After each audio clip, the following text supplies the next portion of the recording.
Good morning student, मैं Guddu sir आप सभी के इस वीडियो में स्वागत करता हूं। बच्चों, आपके सामने देखिए ये क्लास 11 का क्वेश्चन नंबर 19 है। ठीक है, इसको मैंने हिंदी और इंग्लिश दोनों में लिखा है क्योंकि मैं चाहता हूं कि ये वीडियो हिंदी और इंग्लिश मीडियम दोनों बच्चों के लिए लाभकारी हो। ठीक है, तो यहाँ पर देखिए ये क्वेश्चन बहुत इंपॉर्टेंट है, तो आज इसको मैं बहुत ही आसान शब्दों में आपको बताने वाला हूँ। तो चलिए इसको लगाते हैं, लेकिन लगाने से पहले अगर आप हमारे चैनल पर नए हैं तो प्लीज़ चैनल को सब्सक्राइब करें, लाइक करें, शेयर करें और बेल आइकन की बटन को अवश्य दबाएं। तो चलिए देखिए इसको किस प्रकार लगाया जाएगा। ठीक है, आज मैं इस क्वेश्चन को 2 वे से बताने वाला हूँ। पहला वे यहाँ पर देखिए क्या होगा, यहाँ पर लिखेंगे सोल्यूशन। ठीक है, लेट करेंगे, let a be an element of B.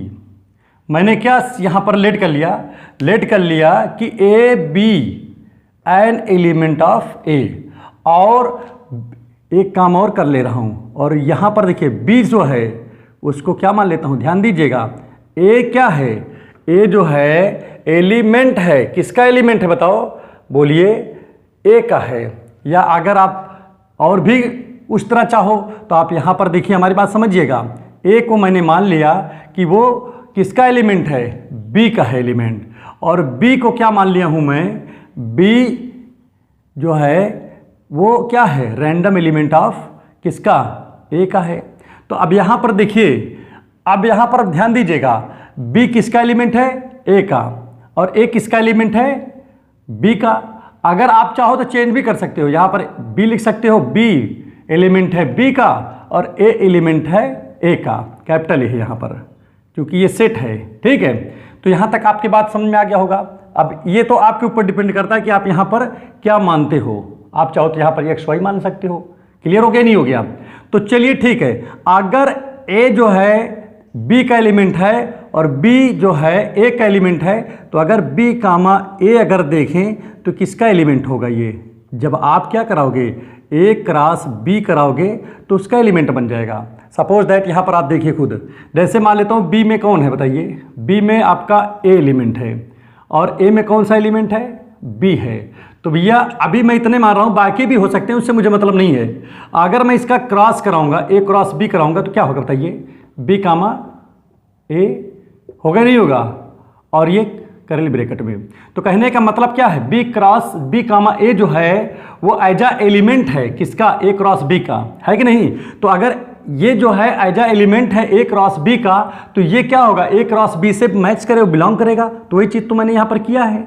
और एक बात और यहाँ पर ध्यान दीजिएगा, क्या ध्यान देंगे कि जो ए क्रॉस बी है वो किसके इक्वल है, देखिए गिवन में है, ए क्रॉस बी जो है वो ए क्रॉस सी के इक्वल है। तो यहाँ लिख दे रहा हूँ, चूंकि ए क्रॉस बी जो है इक्वल है ए क्रॉस सी के। तो यहाँ पर ध्यान दीजिए, तो क्या जहाँ ए क्रॉस बी लिखा हुआ है, ठीक है, ये तो वही रहेगा अपना। ठीक है, बिलोंग है, ए क्रॉस बी की जगह क्या ए क्रॉस सी नहीं लिख सकते क्या, बिल्कुल लिख सकते हैं क्योंकि ये इसके इक्वल है। ठीक है, अब यहाँ पर देखिए, ध्यान दीजिएगा, ध्यान देने वाली बात है। अब इसका मतलब क्या हुआ, इसका मतलब बी किसका एलिमेंट है, ए का एलिमेंट है, और ए सी का एलिमेंट है। बात समझ में आ रहा है, नहीं आ रहा है? क्लियर हो गया, नहीं हो गया? कहने का तात्पर्य सिर्फ इतना हुआ इसमें कि अब यहाँ पर देखिए, ध्यान दीजिएगा, अभी तक यहाँ पर जो बोल रहा हूँ उसको बिल्कुल अच्छे से ध्यान दे। आप देखिए यहाँ पर क्या है, ए जो है बी, देखिए बी जो है ए का एलिमेंट है और ए किसका एलिमेंट है, सी का। देखो ध्यान दो, ये इसका एलिमेंट है और ये इसका एलिमेंट है। आपको तो पता है कि नहीं, अगर सेपरेट कर दिया जाए तो इसका मतलब क्या है कि ए जो है एलिमेंट है सी का, और हेयर ऊपर क्या देख रहे हो, सी किस, देखिए ऊपर क्या देख रहे हो कि ए किसका एलिमेंट था बताओ, बी का। ए एलिमेंट था किसका, बी का, और यहाँ पर देख रहे हो क्या, ए एलिमेंट है सी का। तो भाई एक बात मुझे इतना बताइए कि ए, देखिए ध्यान दीजिएगा, ए एलिमेंट है बी का और ए ही एलिमेंट है सी का। पहले ए जो है, यहाँ पर देखिए, पहले ए जो है वो एलिमेंट किसका था, बी का। अब यही एलिमेंट अब सी में है, तो इसका मतलब क्या है कि ए के एलिमेंट किस में पाए गए, सी में पाए, ओ सॉरी, बी के एलिमेंट, सेट बी के एलिमेंट किस में पाए गए, सेट सी में पाए गए। तो भाई अगर सेट बी के एलिमेंट सेट सी में पाए जाएंगे तो क्या आप लिखोगे, बी सबसेट सी नहीं लिखोगे क्या, लिखोगे ना? क्योंकि बी के एलिमेंट किस में पाए गए, सी में, तो ये हो गया आपका 1 नंबर बन गया। ठीक है, अब यहाँ पर देखिए 1 नंबर आपका कंप्लीट हो गया।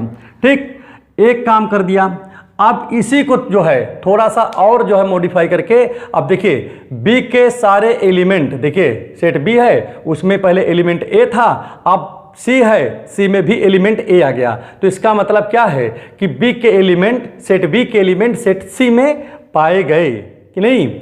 अब एक काम करता हूं, अगला वर्क यहां पर देखता हूं क्या होगा, फिर लेट कर ले रहा हूं, let again let c is arbitrary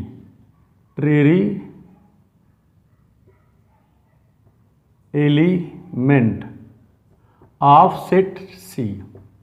ठीक, ये किसका है, सेट सी का एलिमेंट है। बात समझ में आ रहा है नहीं आ रहा है, किसका एलिमेंट है, सेट सी का एलिमेंट है।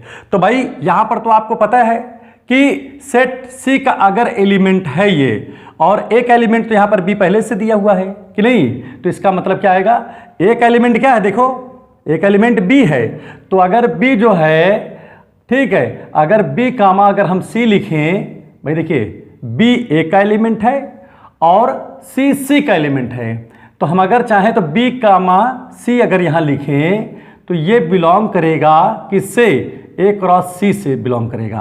करेगा ही नहीं करेगा, आप खुद भी देख लीजिए, क्योंकि देखिए ए सेट में कौन है, बी है, और सी सेट में कौन है, सी ही है। अगर मैं ए क्रॉस सी कराऊं तो क्या होगा बताइए, ये क्रॉस सी कराएंगे तो क्या होगा, बी कामा सी, यही तो बनेगा कि नहीं बनेगा, बनेगा ना ये। और भी इसमें कुछ एलिमेंट हो सकते हैं, उससे मुझे कोई मतलब ही नहीं है, हमने केवल एक एलिमेंट यहाँ पर लेकर देखा है। तो ये देखा कि ये बी कामा सी ए क्रॉस सी में आ रहा है, तो भाई बी कामा सी जो होगा ए क्रॉस सी से बिलोंग करना चाहिए ना इसमें, तो कर दिया बिलोंग। अब यहाँ पर एक काम और देखिए, यहाँ पर ए क्रॉस सी यहाँ गिवन में है, क्या दिया है कि जो ए क्रॉस सी, देखिए यहाँ पर लिखा है ए क्रॉस बी जो है वो इक्वल है ए क्रॉस सी के कि नहीं, तो जहाँ पर ए क्रॉस सी है वहाँ पर तो हम ए क्रॉस बी रख सकते हैं, तो B comma C belong to, यहाँ पर क्या हो जाएगा, ए क्रॉस बी हो जाएगा। अब यहाँ पर देखिए हमारी बात समझिएगा, अभी तक देखिए सिस्टम में बहुत वो है, यहाँ पर ध्यान दीजिएगा अच्छे से, ठीक है।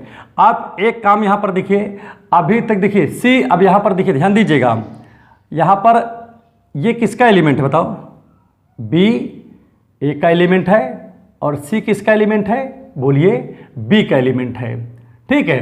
तो यहाँ पर देखिए इसलिए सी जो है एलिमेंट है, देखो सी एलिमेंट है बी का, और यहाँ पर क्या देख रहा हूँ मैं, यहाँ पर देख रहा हूँ कि भाई यहाँ पर तो लिखा था सी जो है वो सी का एलिमेंट था, सी किसका था अभी तक, सी का था, और अब किसका एलिमेंट हो गया, ठीक है,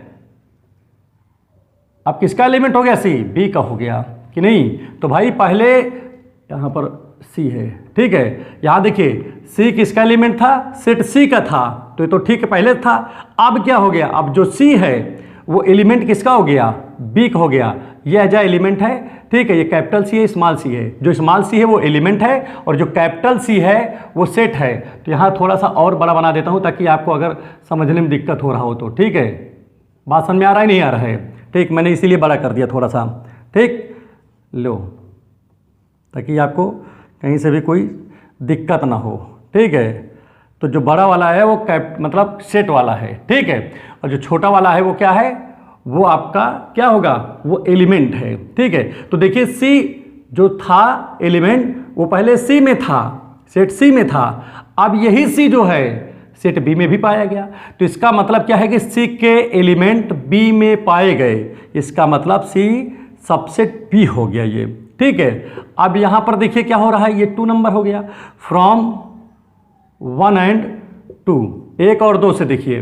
तो 1 and 2 में क्या है सिस्टम, 1 and 2 में सिस्टम ये है कि भाई देखिए बी के सभी एलिमेंट किस में पाए गए, सी में पाए गए, और सी के सभी एलिमेंट किस में पाए जा रहे हैं, बी में पाए जा रहे हैं। इसका मतलब क्या है, एक के सी में, बी का सी में पाया जा रहा है, सी का बी में पाया जा रहा है, इसका मतलब है कि बी और सी आपस में इक्वल है कहीं ना कहीं, ठीक है। तो यही आपको प्रूव करना था, ठीक है। ये बहुत आसान तरीके से आपका ये कंप्लीट हो गया है। ठीक है, आप इसको लगा लो, ये स्टैंडर्ड तरीका है, सबसे बढ़िया तरीका है। ठीक है, और अगर ये वीडियो अब आपको अच्छे से समझ में आ गया हो तो प्लीज़ चैनल को सब्सक्राइब करें, लाइक करें, शेयर करें और बेल आइकन की बटन को अवश्य दबाएं ताकि हमारे द्वारा जितने भी वीडियो बनाए जा रहे हैं, ठीक है, उसका नोटिफिकेशन सबसे पहले आप तक पहुँचे। Thank you.